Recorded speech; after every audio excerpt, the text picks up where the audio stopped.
Coucou tout le monde, je reviens après une petite absence. C'est vrai que j'ai pas l'habitude de ne pas poster pendant, je pense, plus d'une semaine. Du coup là aujourd'hui je reviens avec une recette qui m'a encore été sollicitée et une recette que je comptais d'ailleurs faire parce qu'il y en a beaucoup qui veulent savoir comment faire cette recette là avec le Monsieur Cuisine Connect. C'est la harira marocaine ou ce qu'on appellerait en français une soupe traditionnelle marocaine. Je dis marocaine parce que moi je suis moi-même d'origine marocaine, du coup je fais celle que je connais depuis petite. Mais je sais que ça existe dans d'autres pays du Maghreb ou même dans d'autres pays, je sais pas comment ils la font exactement. Mais aujourd'hui je vous présente ma recette à moi, la mienne, que j'ai héritée de ma mère, on va dire. Qu'Allah me la préserve. Pour la harira que je vais faire aujourd'hui, je vais la faire en fait en trois étapes. Et je vais vous présenter ce dont je vais avoir besoin pour les trois étapes. Pour la première étape, en fait, je vais avoir besoin de deux tomates qui sont moyennes, ni grosses, ni trop grandes, ni trop petites, et deux oignons, 150 grammes de pois chiches que j'avais acheté des pois chiches secs. Après, je les ai trempés pendant une nuit dans de l'eau et après, j'ai congelé comme ça. Je les aurai déjà prêts à chaque fois que j'en aurai besoin. 150 grammes de viande. Là, j'ai du mouton, mais vous pouvez utiliser n'importe quelle viande que vous voulez. Et j'ai 150 grammes de céleri. Il y a des feuilles et des branches aussi. Pareil, j'avais congelé, ça fait un petit moment. Et pour les épices, j'aurai besoin de une cuillère, c'est mon micro-ondes, une cuillère à café de chaque épice, donc du curcuma, du paprika, gingembre, cumin, sel. Là par contre j'ai mis une cuillère à soupe de sel et un petit peu de lentilles, voilà, et du poivre. Le lentilles vous mettez pas beaucoup parce que c'est pas à la base une soupe de lentilles, mais c'est juste pour avoir un petit peu de matière dans la soupe. Et la première étape consiste à mettre tout ce que je viens de vous présenter là dans la cuve. Je vais mixer les légumes que j'ai. Après, je vais rajouter la viande, les épices et le pois chiche et je vais cuire pendant une heure presque. Je vais programmer une heure de toute façon. Et la deuxième étape, ça serait d'introduire ces épices-là avec la vermicelle, le cube de Knorr et une cuillère à soupe de concentré de tomate. Et les épices qu'il y a ici, j'ai cherché, j'ai trouvé leur nom en français. Du coup, en arabe, c'est le karouya et le kebaba. Mais en français, j'ai trouvé que le karouya, on appelle ça kavri. Et kebaba, c'est kubeb ou le piment de Jamaïque, je crois. Là, j'ai un mélange des deux. Donc, une bonne cuillère à café de chaque épice. Plus un petit peu, franchement, deux cuillères à soupe de vermicelle et une cuillère à soupe de concentré de tomate et un cube de Knorr. Là, j'ai celui du mouton. Vous pouvez mettre peu importe ce que vous voulez. Mouton, végétarien, veau, bref. Ce que vous voulez. Et je vais mettre, après quand j'aurai introduit cette assiette-là, ce qu'il y a dedans, je vais laisser cuire 15 minutes encore. Et je vais à la fin procéder à l'étape finale, c'est le liant. C'est ce qu'on appelle le liant. C'est en fait, je vais mélanger un petit verre de farine plus 2 verres d'eau. Peu importe le verre, il faut juste que ce soit un verre avec lequel vous mesurez et la farine et l'eau. Et on va rajouter dans la harira. De toute façon, vous allez voir comment je procède pour faire tout ça. Je sais que dans certains pays, ils mettent pour épicer comment dire, la soupe, ils mettent des légumes. Nous, chez nous, on met un liant à base de farine et eau, mais vous pouvez faire ce que vous voulez, bien sûr. Du coup, là, je vais commencer avec la première étape et je vous laisse regarder.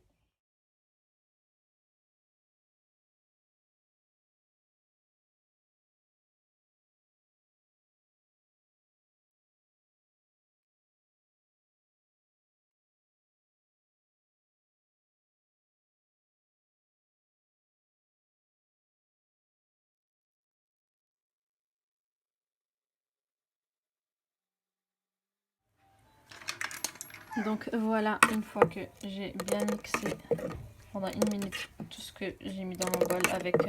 j'ai mis, disons, 500 millilitres d'eau. C'est pas important la quantité, c'est juste pour que notre robot puisse bien mixer notre préparation. Parce que de toute façon, après on va rajouter encore de l'eau quand on va lancer notre soupe. Et du coup là, maintenant que c'est bien mixé, je vais rajouter mes 150 grammes de viande, mes 150 grammes de pois chiches et mes épices. Ah oui, il y a un élément que j'ai oublié de présenter, c'est l'huile. Je ramène ça et voilà. Je vais rajouter l'équivalent de 6 cuillères à soupe d'huile. Là, je mets de l'huile d'olive, mais vous pouvez mettre l'huile normale. Donc voilà. Une fois que j'ai fait ça, je vais mélanger et je reviens. Maintenant, je vais procéder à la cuisson. Pour la cuisson, j'ai choisi de passer par le mode cuisson vapeur. Pourquoi? Parce que tout simplement, la vitesse ici, elle est de 0 et j'aimerais bien garder mes pois chiches et ma viande intacte. Du coup, je vais passer par ce mode de cuisson. Je vais mettre 1 heure. Et voilà, et je vais laisser cuire. Par contre, j'ai rempli mon bol jusqu'au 3e trait. Et je vais laisser cuire ça pendant 1 heure tranquillement. Donc là, ma harira, elle est prête.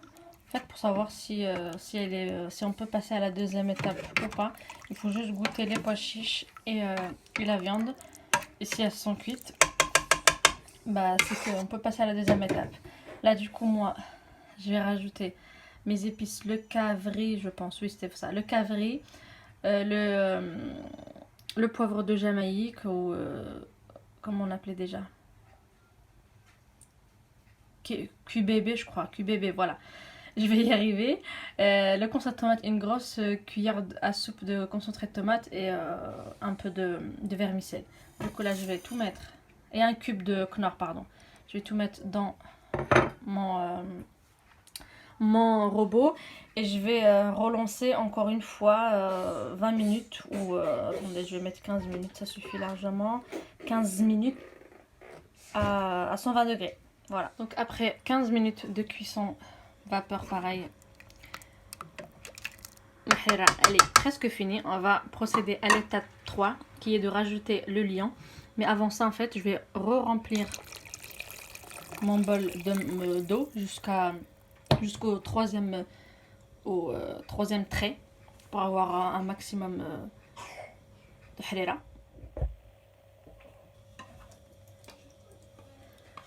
Donc là dans un petit bol j'ai mélangé ma farine, un verre de farine avec 2 verres d'eau. Il faut vraiment bien mélanger pour ne pas garder de grumeaux. Et si vous en avez, faites-les passer dans une passoire pour vraiment garder que du liquide. Du coup là je vais rajouter mon liant ici en mélangeant. Et en fait ça va dépendre vraiment de la consistance que vous voulez. Moi ici je veux un truc ni trop épais ni trop fluide. Du coup je pense je vais rajouter peut-être la totalité, mais de toute façon vous allez voir. Mais il faut vraiment rajouter le liant en mélangeant bien. Et après je vais remettre encore 15 minutes. Voilà. Là du coup j'ai rajouté vraiment le tout.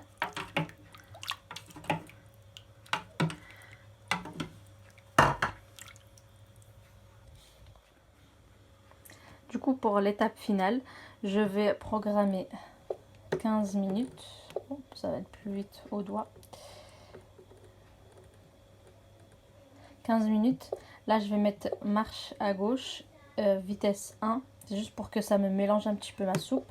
Et le maximum ici. Et je vous montrerai la consistance et le résultat final. Donc 10 minutes en fait, j'avais mis 15 minutes, mais 10 minutes m'ont suffi. Ma harira elle est prête, franchement elle est super bonne. Pour moi elle est super bonne et elle est un peu piquante. Donc pour ceux qui n'aiment pas quand ça pique, pour que ce soit le poivre, on va dire diminuer un petit peu, et aussi diminuer le poivre de Jamaïque. Enfin, je dis de poivre de Jamaïque, je sais pas si ça s'appelle vraiment comme ça, mais en tout cas c'est l'une de ces appellations à cette épice là. Donc je vais servir ça dans un bol et je vous montre le résultat final. Donc voilà le résultat final. Ma soupe, elle est là. Elle est assez légère comme j'ai dit, parce que moi je la préfère comme ça. Mais à vous de voir comment vous la voulez. Si vous la voulez plus épaisse, il faut mettre plus de liant. Et aussi vous pouvez rajouter des herbes. Moi je n'ai pas rajouté. Du persil ou de la coriandre, comme vous voulez. Là j'ai les pois chiches, j'ai des morceaux de viande, les vermicelles. Donc voilà. À côté de ça, j'ai préparé des petites baguettes. Elles sont chaudes encore, elles viennent de sortir du four. La recette des baguettes, elle est disponible sur ma chaîne. Et je pense que c'est fini, ma vidéo elle est finie. J'espère que la recette d'aujourd'hui elle vous a plu et que vous allez la reproduire comme d'habitude. N'oubliez pas de vous abonner, liker, partager si ce n'est pas déjà fait. Et je vous souhaite bon appétit.